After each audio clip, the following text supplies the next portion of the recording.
Po potvrzení surát, ale ta cesta bahnitá. Líp vysušit příště, jo? A nějakou vybrat tak zase něco těžšího, Josef. Opět těžšího. Dneska to zase bylo nic moc 10 minut v mapě. Dobrá, dobrá.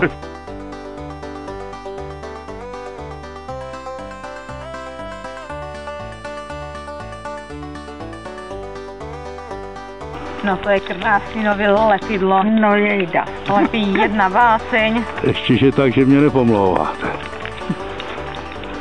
To bude držet úplně krásně.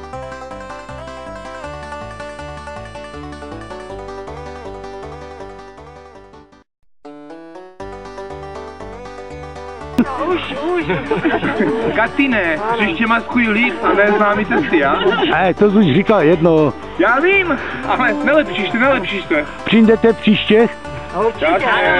To bude mě pan šéf-redaktor radost. Jako obvykle.